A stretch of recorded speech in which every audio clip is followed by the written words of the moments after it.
Assalamualaikum warahmatullahi wabarakatuh. Baik, saya Yola Putri Aresta NIM 1813040054. Di sini saya akan menjelaskan mengenai struktur sosial dan hukum dan kaidah-kaidah sosial dan hukum. Nah, yang pertama saya akan menjelaskan mengenai sosiologi hukum. Di sini teman-teman bisa melihat saya sudah memaparkannya. Apa sih itu sosiologi hukum?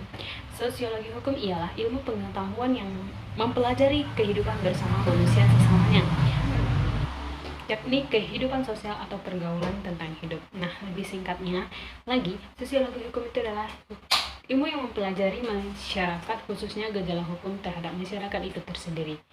Nah, selanjutnya yaitu hubungan sosial dan hukum itu bisa kita telaah dari kaidah-kaidah sosial, lembaga-lembaga sosial, dan serta lapisan-lapisan sosial dengan hukum. Nah, sekali lagi saya ulangi, hubungan sosial dan hukum itu bisa kita telaah dari kaidah-kaidah sosialnya, lembaga-lembaga sosialnya, dan lapisan-lapisan sosial dengan hukum. Nah, selanjutnya yaitu hubungan hukum dengan struktur sosial dan dinamika. Yang pertama yaitu di dalam sosiologi hukum kita memandang hukum itu tidak sebagai sebuah peraturan perundang-undangan, melainkan hanya sebagai tulang-tulang saja. Kita tidak memandangnya sebagai sebuah peraturan yang logis. Nah, kenapa? Jika diibaratkan kepada sebuah bangunan manusia, peraturan perundang-undangan di sini hanya sebagai tulang-tulang saja, kerangka dari sebuah bangunan tersebut. Akan tetapi masyarakat di sini perannya adalah sebagai daging. Nah, para ahli sosiologi di sini lebih mengedepankan dagingnya daripada tulang-tulang tersebut. Kenapa? Para ahli sosiologi di sini lebih melihat tingkah laku perilaku dari sosiologi hukum ini. Nah, di sini poin kedua yaitu mengenai kaidah-kaidah sosial dan hukum.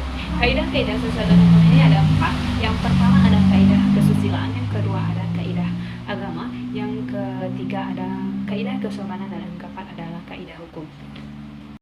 Akan menjelaskan mengenai kaidah kesusilaan. Yang pertama yaitu kaidah kesusilaan. Kaidah kesusilaan ialah aturan-aturan yang berasal dari nilai-nilai yang berkembang dalam masyarakat. Yang kedua yaitu kaidah keagamaan atau kaidah agama, yaitu kepercayaan manusia akan tingkah lakunya sebagai aturan hidup yang bersumber dari wahyu yang diyakini oleh para penganutnya. Atau kaidah agama ini adalah kaidah atau aturan yang berhubungan dengan dunia dan akhirat dari Tuhannya. Selanjutnya yaitu kaidah kesopanan. Kaidah kesopanan yaitu celaan yang dirasakan sebagai penderitaan. Yang keempat yaitu ada kaidah hukum.